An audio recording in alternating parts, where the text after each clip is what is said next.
태극신금 이해를 시작하겠습니다. 교환 메커니즘에서의 자본의 축적운동.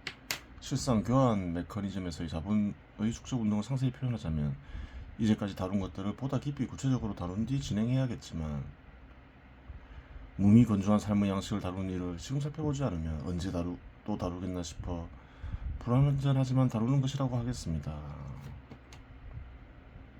교환 메커니즘을 완벽하게 구체적으로 이해하기에는 어렵겠죠. 불가능한 것은 아닌데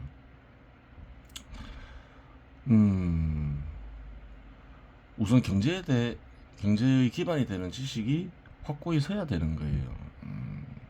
경제의 기반이 되는 지식, 경제 철학이 되겠죠. 경제 철학이 확고히 서야 교환 메커니즘을 구체적으로 완전히 이해할 수 있겠죠. 여기서는 불완전하지만 핵심만 다루어 보겠다. 그 말인 것이지요. 경제 철학은 예전에 남겨놓긴 했지만 불완전하고 지나치기 어렵게 썼죠. 기초부터 차근차근 다루어야 되는데 한번 다시 써봐야 돼요. 퇴직신금 어느 정도 완성하는 후의 일이겠죠. 보겠습니다. 축적은 시장 지배 시대의 전유물은 아닙니다.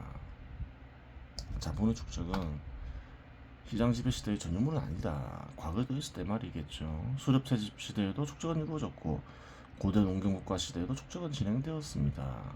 수렵 채집 시대에 축적이 전혀 이루어지지 않았다면 고대 농경국가로 수렵 채집 시대가 이행할 수 없으며 고대 농경국가에서 축적이 이루어지지 않았다면 시장 지배 시대로 고대 농경국가가 이행할 수 없었음은 분명한 사실입니다. 예전에 설명했죠.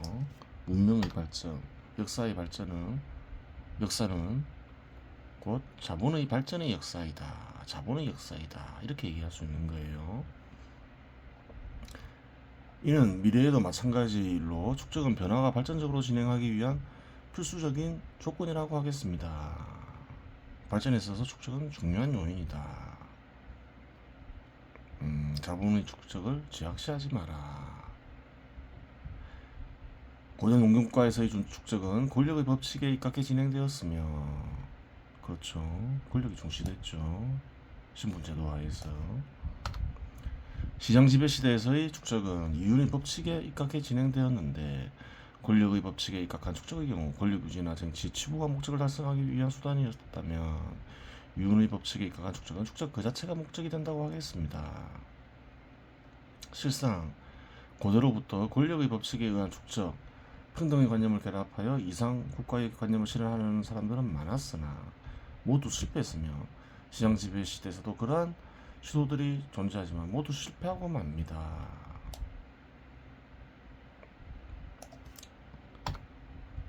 왜 실패했을까요? 자본과 자본의 축적을 안 좋게 봤기 때문에 그렇죠. 역사는 자본의 발전의 역사인데 자본을 안 좋게 보면 안 좋게 보고 자본의 파괴 혹은 또 시장의 파괴를 이상국가의 관념으로 실현하고자 하면 모조리 다 실패하는 거예요. 가짜의 이상국가 관념인 거죠. 견해인 거죠. 이제까지 이상국가를 대한 논의는 다 잘못된 것이란 말이겠죠. 뭐, 그렇게 되는 거예요. 이제까지 살펴보았듯이 역사적 과정에서 존재했던 모든 삶의 양식들의 합체에 의해 탄생한 자본의 운동보다 더 우월한 삶의 양식을 만들지 못하기 때문에 이는 자본 속에 간직된 요소들 몇 가지를 조합하여 만든 이상국가의 관념으로는 때문인데, 그렇죠. 있는 자본 속에 간직된 요소들 몇 가지를 조합하여 만든 이상국가의 관념으로는 전체 삶의 양식들의 합체 형태인 자본의 운동을 능가하는 삶의 양식을 만들어낼 수 없다는 것을 가리키는 것이기도 합니다. 아무리 자기가 뛰어나다 생각해도 사람들이 선천적으로 형성된 이와 같은 삶의 양식을 넘어서지 못한다는 거예요. 이해하지도 못하고 너무 복잡해서. 그러면 미래의 자본의 운동은 사라질 것인가? 해답은 그럴 가능성은 0%라는 사실입니다. 그럴 가능성 없다. 이렇게 얘기하고 있죠. 역사적 과정에서 모든 삶의 양식은 발전적으로 변하지 사라지는 것은 없다는 것입니다. 현 시대의 삶의 양식이 싫어서 새로운 삶의 양식을 개발해서 이직하면 더 잘 되지 않겠는가. 그런 일은 현실에서 일어나지 않는다. 역사적으로 봐도 그렇다. 그런 거죠. 그런 것이죠. 물론 비중은 변할 수 있으나 이는 역사적으로 분명히 입증되는 사실입니다. 예를 들어 고대 농경국가에서 권력이 중심이 되었으며 시장 지배에서는 기업과 같은 자본이 중심이 되지만 그렇다고 하여 시장 지배 시대에서 권력이 사라졌느냐 하면 그렇지 않다는 사실입니다. 모든 것은 발전적으로 변하지 사라지는 것은 없다 이렇게 얘기하는 거죠. 현 시대를 잘 이해하면 과거 미래도 알 수 있는 거예요. 어느 정도. 왜? 사라지는 건 없으니 그렇다는 거예요. 오히려 자본과 결합하여 권력의 공적 개념이 도입되어 과거에 비해 발전된 형태로 권력 형태가 변했을 뿐입니다. 따라서 자본의 운동은 발전된 형태로 변하지 사라지는 것은 아닙니다. 그래요. 그 다음에 이제 가정을 해서 교환 메커니즘 속에서의 자본의 축적 운동을 이해하려 하겠죠. 한번 보겠습니다. 불완전해요. 불완전하고 빠진 부분도 있고 그런데 그래요. 구체적이고 자세한 내용은 경제 철학 기반을 확고히 하면서 다루겠죠. 여기서는 핵심이 되는 내용만 이해하면 돼요. 핵심이 되는 뜻만 얻으면 되겠죠. 자본 조직 비율은 작업수단 대 인건비는 5대1로 모두 동일하게 구성된다고 가정하고 이윤율 역시 16.67%로 동일하다고 가정하겠습니다. 그리고 이유는 기업 소유주의 개인적 소비 50%가 사용되고 축적이 50%가 사용된다고 가정하겠습니다. 예전에는 축적에 사용되는 게 없다고 했죠. 그럼 이해하기가 쉽겠죠. 교환 메커니즘은. 근데 축적에 사용된다고 하면 굉장히 복잡해지겠죠. 이 간단한 조건만 넣더라도. 각 기업 소유자들은 어떤 산업에 종사하는 기업 소유자이든 소비에 있어서는 생존 수단과 욕망 추적 수단을 소비한다는 점에 있어서는 동일합니다. 하지만 자본의 축적 형태는 자본마다 다른 형태로 나타납니다. 산업 자본의 축적은 생산 시설로 나타나는데 생산 시설로 나타나기 전까지는 화폐 자본으로 존재할 수 있습니다. 그래요. 그렇겠죠. 또한 상품으로 나타나는 생산물이 아닌 토지를 구매하는 데에도 축적된 이유는 사용될 수 있습니다. 하지만 이러한 부분까지 모두 고려하면 분석이 지나치게 복잡해지고 본질을 이해하는 데에는 축적이 생산시설로 모두 전환된다고 가정하는 것이 현상을 단순화시켜 이해를 용이하게 한다고 하겠습니다. 축적을 하는데 이해하는데 이렇게 많은 가정을 해서도 안 된다는 거예요. 사실은 하긴 했지만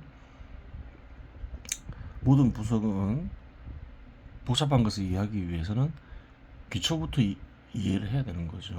하나씩 추가하면서 해야지 이렇게 한꺼번에 제시하면 안 돼요. 원래는 이제 그런 작업은 경제 철학에서 하겠죠. 그리고 인건비 그래요. 하지만 이러한 부분까지 모두 고려하면 분석이 지나치게 복잡해지고 본질을 이해하는 데는 축적이 생산 시설로 모두 전환되도 가정하는 것이 현상을 단순화시켜 이해를 용이하게 한다고 하겠습니다. 축적된 이윤이 생산에 투여될 때는 단순히 작업수단에만 투여되는 것은 아닙니다. 즉 인적토대와 물적토대를 결합시켜야 되는데 자본 조직 비율은 작업수단 대 인건비는 5대1로 고정하였으므로 자본의 83.33%는 작업수단 구매에 사용되고 16.67%는 인건비에 사용되어야 합니다. 그리고 이 인건비 16.67%에 해당되는 가치는 개인적 소비에 사용됨을 알 수 있습니다. 그래요. 대체로 그렇죠. 대부분 임금은 무엇을 구매하건 주택이건 뭐건 대부분 다 개인적 소비에 사용되죠. 작업 도구를 생산하는 자본에서 축적에 사용되는 가치는 525만 원이므로 작업수당 1,050만 원이 이윤인데 절반은 개인적 소비에 사용된다고 가정했죠. 나머지는 축적에 사용되고 인건비는 87만 5,175원이 사용되고 또 525만 원 중에 축적에 사용되니까 그래요. 16 중 10%는 87만 5천 원이겠죠. 사용되고 작업수당 구매는 437만 원 정도가 사용됩니다. 그렇죠. 원료를 채취하는 자본에 축적에 사용되는 가치는 525만 원, 뭐 똑같죠. 이렇게 되죠. 개인적 소비수단을 생산하는 자본의 축적에 사용되는 가치는 500만 원이므로 그렇죠. 개인적 소비수단 1,000만 원이 이윤인데 500만 원은 자본가의 개인적 소비에 사용되고 나머지는 이윤에 사용된다 했죠. 그래요.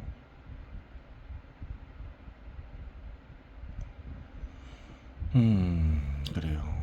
인건비는 83만 원 정도가 되고 뭐 작업수단 구매는 416만 원 정도가 된다. 작업수단 비용이죠. 투입되는 비용이죠.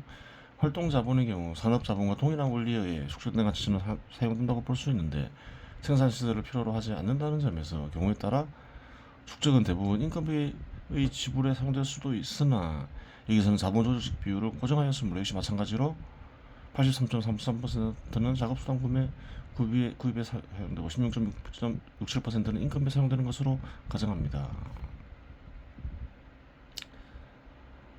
나중에 교환 메커니즘만 구체적으로 다룰 때는 달리 가정해 볼 수도 있겠죠.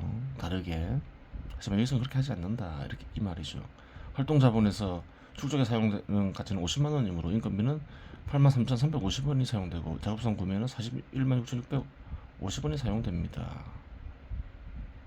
빼죠. 상업 자본도 활동 자본 활동 자본이죠. 일종의 분리해서 고찰해서 그렇지. 상업 자본은 활동 자본과 크게 다르지 않습니다. 크게 보면 상업 자본 역시 활동 자본에 속합니다. 상업 자본에서 축적에 사용되는 가치는 50만 원이므로 인건비는 83,350원이 되고 작업수당 구매는 41만 6,650원이 사용됩니다. 똑같겠죠. 똑같이 가정했죠. 이 편을 위해서. 사람마다 조금씩 다른 부분이 있겠죠. 여기서 그런 거 안 따진다는 거예요.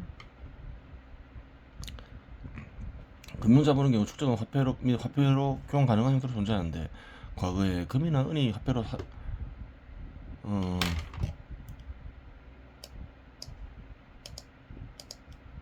은이 화폐로 기능하는 시대에는 금과 은을 구매하는 데 사용되었겠으나 현 시대에서는 그런 생산물과 교환하는 데 사용될 필요가 없습니다.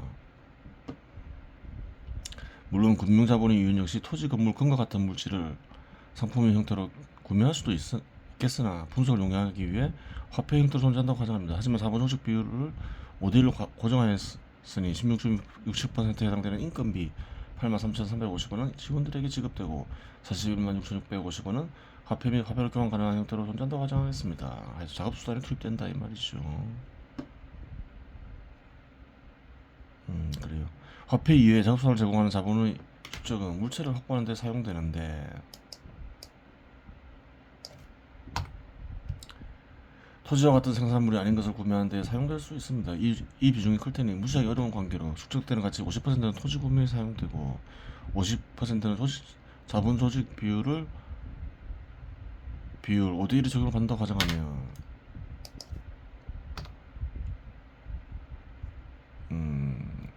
25만원 중 16.67%에 해당되는 41,675원은 인건비에 투입되고 20만 8,325원은 작업성 구매에 사용됩니다.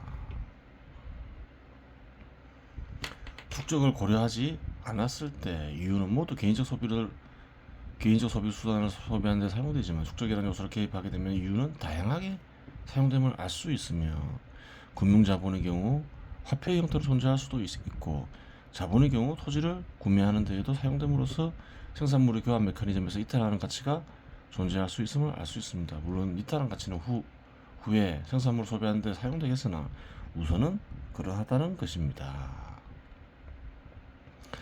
그러면 생존 수단과 욕망 충족 수단과 같은 개인적 소비 수단을 구매하는 데 사용되는 가치를 측정해야 하는데 그 값은 인건비의 자본가의 이윤 중 개인적 소비에 사용된 부분 및 위 수치 중 파란색으로 계산된 수치를 합하면 됩니다. 기존 인건비는 3,500만 원이 되고 자본가의 개인적 소비에 사용되는 가치는 1,750만 원이 되고 파란색 수치들의 총합은 287만 5,575원이 됩니다. 조금 수치가 바뀌었죠. 따라서 개인적 소비 수단에 사용되는 가치는 5,500만 원 정도가 됩니다. 개인적 소비 수단의 총가치가 7천만 원이므로 그렇죠. 7천만 원 속에는 인건비도 포함되고 다 포함되겠죠. 윤도 포함되고 7천만 원이죠. 다들 하면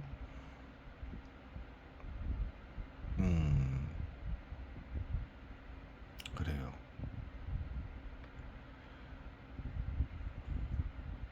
1,462만 4천 원 정도의 생산물 구매되지 않고 시장에 재고로 남아있음을 알 수 있습니다. 그렇죠.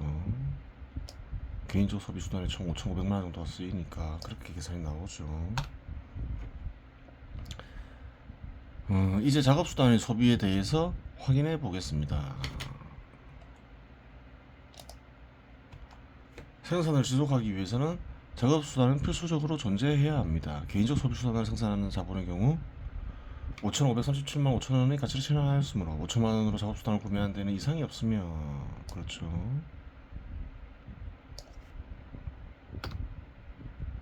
작업수단으로 존재하는 상품들의 총가치는 원료의 가치에 작업도구의 가치를 합한 것이니 1억 4,700만 원이 됩니다. 그렇죠. 작업도구와 원료의 가치를 다 합하면 되겠죠. 개인적 소비수단을 생산하는 자본이 5천만 원의 가치에 해당하는 작업도구를 구매하므로 9,700만 원의 상품 자본과 5천만 원의 화폐 자본을 보유하게 됩니다. 그러면 이제 작업수단을 생산하는 자본과 개인적 소비수단을 생산하는 자본 이외의 자본에서 구매한 작업수단들의 가치를 남아있는 재고가치에서 공제하면 됩니다. 그 수치는 2천만 원이 되는데 EFGH가 있죠. 작업수단 500만 원 다 똑같죠. 2천만 원이 되죠.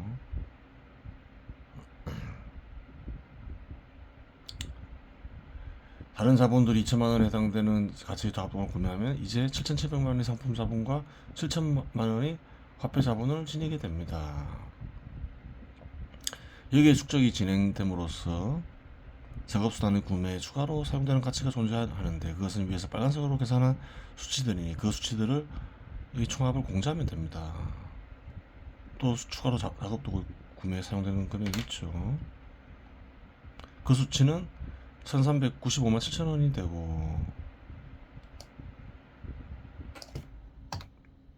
7,700만 원에서 이 수치를 공제하면 상품 자본 6,300만 원 정도가 되죠. 과 화폐 자본 8,300만 원이 됩니다. 이윤 전체를 완전히 소비하는 교환 메커니즘 속에서 작업수단을 생산하는 자본이 4개가 있다고 가정하였고 그 가정 속에서 작업수단의 가치는 2,625만 원임을 알 수 있습니다. 앞에서 살펴봤죠. 따라서 내 자본의 작업수단의 가치를 합하면 1억 500만 원이 되는데 남아있는 상품 자본은 6,300만 원이므로 4,100만 원 정도 부족이 발생하였습니다. 그래요.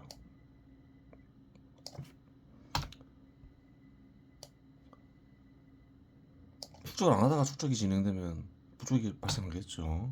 현실에서는 이미 부족이 되지 않을 정도로 자본이 투입되어 있겠죠. 앞의 가정을 인정한 상태에서 또 이와 같은 분석을 진행하니까 이런 대규모 부족이 발생하는 거죠.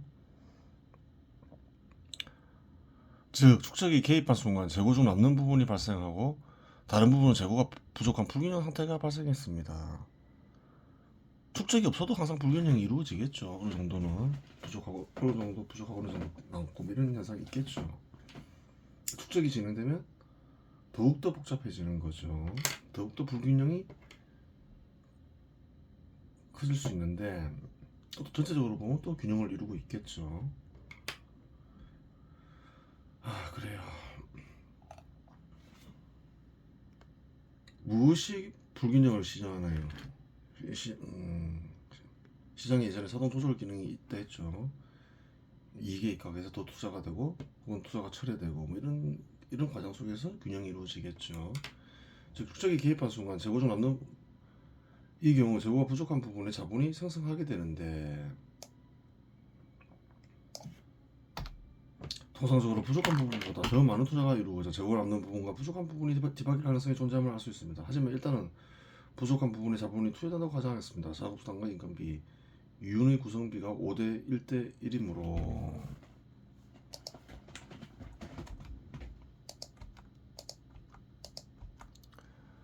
4,200만원 정도의 가치에 해당되는 상품은 이렇게 분해된다. 비율에 입각해서 그 말이죠.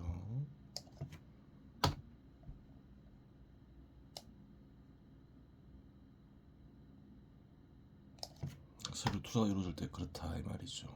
균형을 이루기 위해서 가정하에서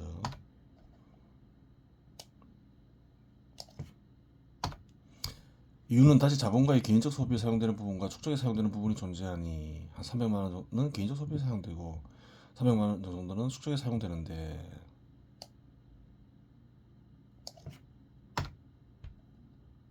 그렇죠. 인건비 지출되는 16.67%인 49만원 정도, 50만원 정도는 개인적 소비 수단을 소비하는 데 사용되게 됩니다. 그렇죠. 임금은 대부분 개인적 소비에 사용되니까. 그러면 새로 추가된 개인적 소비 수단에 투여되는 가치는 인건비의 자본과의 개인적 소비 수단에 사용되는 가치를 더하고 축적된 자본이 투자될 때 인건비에 투여되는 부분을 합하면 되는데 그 값은 그래요. 949만원 정도가 됩니다. 그래요. 그런데 이 값은 부족한 크기 1460만원 정도의 재고를 모두 구매할 수 없습니다. 또 남는 게 있다는 거예요. 여전히 513만원의 재고로 남아 있습니다.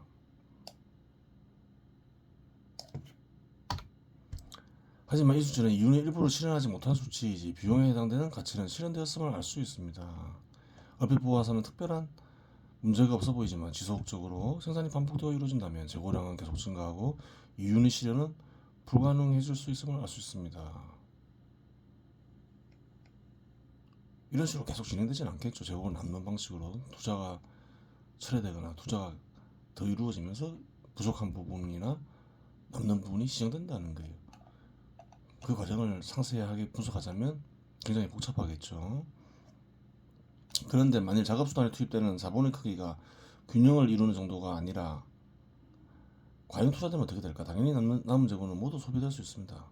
따라서 불균형이 발생할 수밖에 없는 자본 운동에서는 불균형한 투자만이 새로운 불균형을 통해 균형을 이루어 나간다고 하겠습니다. 불균형은 불균형 속에서 불균형적인 투자를 통해서 시정된다. 그 이면에는 이제 이익 메커니즘이 있다. 거기까지 분석이 들어갈 수 있겠죠. 다 결합해서 분석하자면 굉장히 복잡해지겠죠. 그렇다면 교환 메커니즘의 불균형 없이 균형을 이룰 수 있는 방법은 없는가 고찰해봐야 합니다. 답은 가능하다입니다. 봐야 되겠죠. 답은 가능하다입니다. 불균형을 시정하는 메커니즘이 있다 이 말이겠죠. 우선 금융자본에 축적된 자본 50만원이 존재합니다. 또한 교환 메커니즘에 부여 재산을 축적한 개인이나 집단이 존재할 수 있습니다. 대대로 부유한 인간들이 존재하고 토지 가격의 상승으로 부를 획득한 인간들이 역시 존재합니다. 만일 새로운 상품을 생산하는 자본이 그러한 자금들을 기반으로 투입된다면 불균형 없이 남은 재고를 전량 처분 가능합니다. 그러면 재고로 남아있는 개인적 소비 수단을 모두 소비하기 위해서는 어느 정도의 투자가 이루어져야 하는지 잠시 살펴보도록 하겠습니다. 우선 남아있는 재고는 500만원 정도가 됩니다. 작업수단에 약 1,500만원을 투입하고 인건비 300만원을 투입하면 이윤 300만원이 첨가되게 되고 이 중 절반은 기업 소유자의 개인적 소비에 사용되니 450만원은 개인적 소비에 사용되며 이윤의 절반 중 16.67%는 인건비 투입되니 25만원 정도는 개인적 소비 수단을 구매하는 데 사용됩니다. 이거 더해서 빼면 되겠죠. 513만원 거의 다 그린 소비 다 되죠. 억지로 수치를 맞추어서 그렇지 현실에서 원활하게 균형이 이루어질 수 없으면 뻔한 것입니다. 그래요. 누군가 계획해서 균형을 맞추는 건 아니죠. 실상 현실 속에서 교환 메커니즘은 상당히 복잡하게 진행될 수밖에 없습니다. 기업별로도 이윤율이 다른데 산업별로는 당연히 이윤율이 같지도 않으며 자본 조직 비율도 동일하지 않습니다.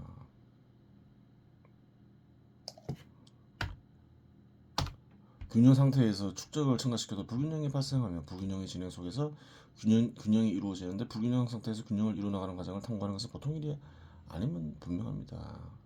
앞에서 제시한 내용에서 핵심의 뜻은 뭔가요? 불균형 상태 속에서 균형이 일어난다. 불균형한 투수가 이루어지면서 그 정도는 알면 돼요. 이 메커니즘에서 빠진 게 있는 거죠. 뭐가 빠졌나요? 주로 이제 작업 수단과 개인적 소비 수단 가치 실현을 중심으로 이해를 시도했죠. 근데 활동 자본이나 산업 자본, 금융 자본, 화폐 자본 가치는 어떤 식으로 실현되느냐 교환 메커니즘 속에서 다루고 있지 않다는 거예요. 불완전하죠. 그것까지 다루고 또 그러한 자본들의 축소까지 다루면 완전히 복잡해지겠죠. 여기서는 그런 것을 다루진 않는다. 좀 불완전하고 문제가 있지만 너무 복잡해지니까. 하여간 뭐 심한 불균형 속에서 균형이 이루어지고 있고 또 균형이 이루어지고 있다. 추가되는 투자와 처리되는 투자로 인해서 그렇게 이해하면 돼요. 따라서 어설픈 경제정책은 세상을 어지럽히고 많은 피해자들을 양산시킬 것임은 분명합니다. 물론 계획경제는 엉터리입니다. 계획경제는 등태적인 균형을 추구하는데 이치상 불균형 속에서 균형이 절로 이루어지는 것이기 때문에 억지로 균형을 맞추려면 판멸적 결과에 이를 것임은 분명합니다. 세상에는 수많은 야심가나 이상주의자들이 잘난 체하며 국민들을 선동하는데 참된 지혜에 근거하지 않은 정책이 국민들을 결국 빙고 속으로 몰아넣는 것을 쉽게 관찰할 수 있습니다. 세상의 위대한 변화와 흐름은 절대자에게 맡기고 언급한 것들이나 참된 지혜에 각해 하는 것이 옳다고 하겠습니다. 한 가지 추가하자면 교환 메커니즘에서 알 수 있는 핵심은 발전 아니면 파멸이지 중간은 없다는 사실입니다. 여기서 절대자의 성격을 알 수 있습니다. 이 글을 쓴 이는 교환 메커니즘도 승리를 바탕에서 이루어지는 것이지 아무런 어떤 섭리 없이 이루어지는 것이 아니다. 이렇게 얘기하고 있죠. 추가로 투입되는 자본이 없거나 새로운 상품에 투자하는 자본이 없다면 불균형이 해결될 수 있는 방법은 존재하지 않습니다. 불균형을 시장하는 핵심이 되는 요인은 뭐냐? 추가로 투입되는 자본과 새로운 상품에 투자하는 자본이다. 이렇게 이해하고 있는 것이지요. 반드시 얻어야 할 뜻 중에 하나죠. 불균형에서 균형이 이루어진다. 시장은 이러한 것들로 인해 이루어진다. 추가로 자본이 투입되게 정책을 시행해야 된다. 또 새로운 상품에 투자하는 자본이 늘어나도록 그래요. 제도를 정비해야 한다. 그것이 중요하다. 이렇게 이해하고 있는 것이죠. 새로운 자본이 투여되기 위해서는 새로운 기술이 개발되어야 하고 불을 축적한 사람들이 많아야 합니다. 교환 메커니즘에서 자본을 축적 살펴봤는데 그래요. 완전한 설명은 되지 않죠. 어쨌든 완전한 설명을 위해서는 경제 철학을 확고히 세워야 하는 것이고 또 다룰 일이 있을 거예요. 복잡한데 잘 안다. 교환 메커니즘에 관심을 가지고 다루는 일들이 잘 없죠. 그래프를 그려가면서 설명하는 이들 많아도 어렵죠. 교환 메커니즘은 관심을 가지고 의지를 이제 완성시키려는 이들이 잘 없는데 그래요. 이 말을 하는 이거 언급을 했으니 언젠가 완성을 시키긴 해야 되겠죠. 완성을 시키지 않으면 또 누가 관심을 가져서 완성시키려 하겠나 뭐 이런 생각도 들죠. 수백 년 내에 관심을 가지는 이가 없겠죠. 너무 복잡하니까 복잡하고 또 확실하게 이해하기 위해서는 경제 철학을 확고히 해야 되는데 그러한 이가 있겠냐 이제 그런 생각이 드는 것이지요. 아무도 읽지 않고 관심이 없겠지만 그래 이미 다루었으니 또 완성시키는 날이 있을 거예요. 이번 시간 여기서 마치겠습니다.